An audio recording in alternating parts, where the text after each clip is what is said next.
According to the British Coffee Association, over 2 billion cups of coffee are drunk every day. What's even more surprising is that there is one particular coffee house and roastery reserves company that serves around 11 million cups of coffee on a daily basis. This company is Starbucks. Hey everyone, welcome to Booked, where we inspire others with inspiring stories. In today's video, we're going to go over the success story of Starbucks and talk about its ex-chairman and CEO, Howard Schultz. So make sure to stick with us till the end, since we're going to share with you the key lessons that you should keep in mind if you ever wanted to undertake the same path as him, as well as the books that he recommends you to read if you ever wanted to reach success. That being said, let's get into it. To some people, a day can never start unless there's a hot cup of coffee at the beginning of it. Some like it dark, others may add some milk to it. Some like it strong while others prefer it to be light.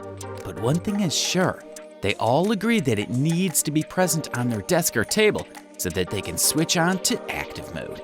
But coffee nowadays turned from a simple beverage to more of a craft that pushed coffee shops, restaurants, and companies to compete against each other in order to come up with that secret recipe of the perfect cup of coffee.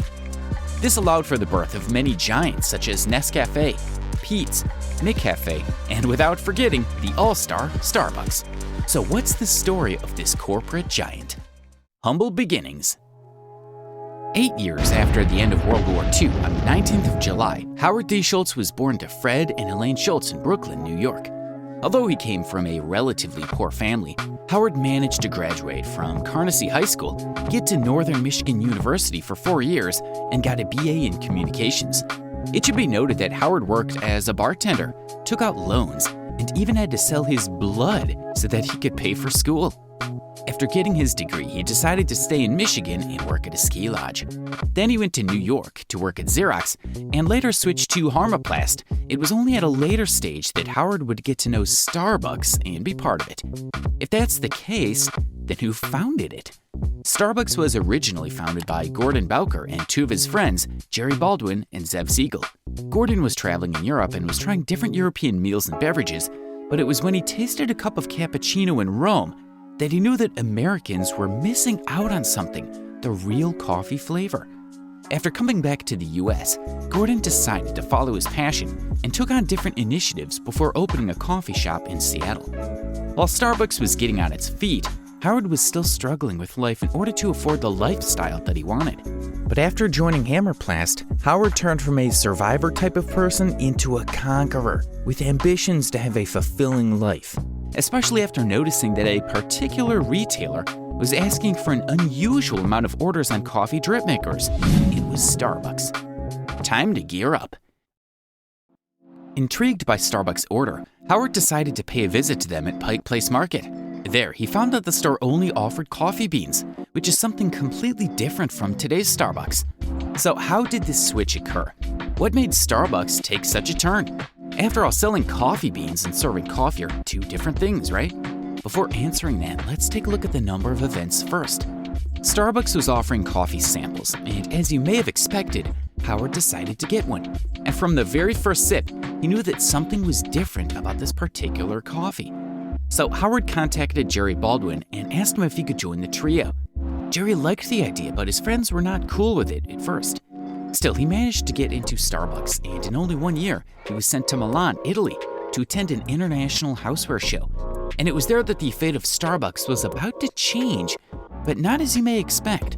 Stick to the video to know how. While being in Milan, Howard noticed how espresso was served and knew that Starbucks was missing out on a lot by only being limited to selling coffee beans. He knew that Starbucks needed to level up, and what he didn't know is how to convince his partners. Unfortunately, Howard's idea was rejected because Jerry's plate was full of something else. Peet's was about to be bought, and this would drastically slow down Starbucks for a period of time. Still, Howard managed to convince Jerry to serve espresso. Jerry agreed to do so after opening their 6th store. Still, Jerry didn't see the image that Howard saw and was not willing to go along with no matter how profitable it seemed. Removing the shackles. Howard got upset over the fact that Starbucks won't accept his vision of serving coffee. One day he met Scott Greenberg, who happened to be a lawyer who supported the idea of Howard going independent from Starbucks. It was then that Howard decided to risk it all.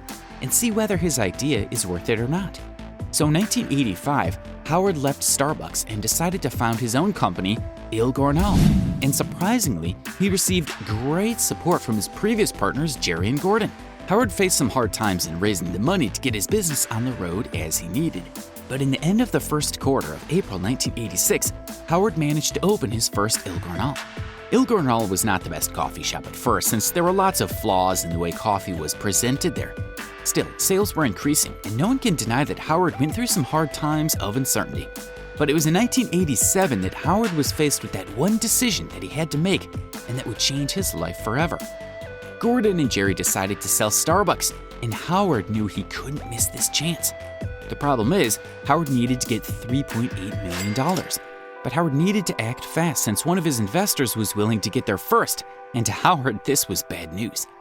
Howard was smart enough to come up with a plan that would allow him to raise the needed amount of money, and in August 1987, the Starbucks that you and I know was finally born. Now, Starbucks makes an annual revenue of more than $22 billion. That's more than $61 million every single day. And according to Statista, Starbucks net revenue reached $26 billion in 2019. As for Howard, it's been estimated that he currently has a net worth of $5 billion as of 2021. And this was all thanks to a bold idea blended with an iron will and 2 teaspoons of persistence. Lessons to learn from Howard Schultz's story. Financial stability is not enough to have a fulfilled life. When Howard was working for Hammerplast, he knew that he had secured financial stability, but deep down, there was something missing. He realized that he was willing to thrive and reach new heights, and this pushed him to explore new grounds and eventually bring modern Starbucks to life. Never be afraid to risk it. When Howard presented his idea to his old Starbucks partners and got refused later on, he didn't settle with that no and moved on. Instead, he went on to found Il Gornal because he believed in his own idea. Success is not laying on your couch. It was Howard's visit to Milan that inspired him to give Starbucks a new concept. The idea was not sitting on a couch waiting to get discovered. It's the spirit of adventure that brought it to life. Book recommendations. Here on Books, we give great value to inspiration.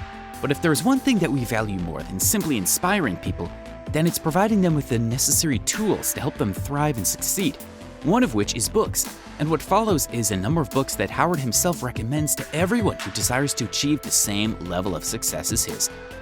From the Ground Up, A Journey to Reimagine the Promise of America by Howard Schultz.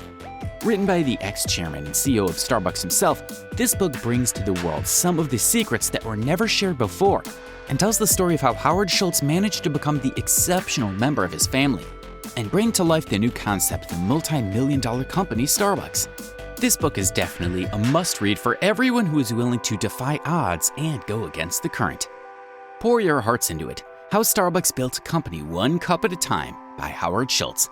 Pour Your Heart Into It is a memoir that reveals the principles of the business phenomenon Starbucks and how these principles turned a single store into the largest coffee chain ever to exist. From the title itself, you can deduce one of the core components that led to this spectacular growth. Just Mercy, a story of justice and redemption by Bryan Stevenson. Just Mercy is one of those books that spark hope inside everyone's spirit, since it reminds us that there's still real justice inside a lot of people's hearts. This bestseller provides an account of the people that Bryan Stevenson has defended and fought for in order to maintain equality, and in return, have an even greater impact on future generations. The Road to Character by David Brooks. If you're looking for a book that takes you into an amazing journey of self-exploration and search for the essential elements of a successful person's personality, then David Brooks' #1 New York Times bestseller, The Road to Character, is definitely the one that you are looking for. Reaching the same level of success as Howard's is not something easy. Not only that, but it won't happen overnight as well, simply because it's not the product of an event, but the result of a process that takes a huge amount of commitment, sacrifice, and a lot of consistency.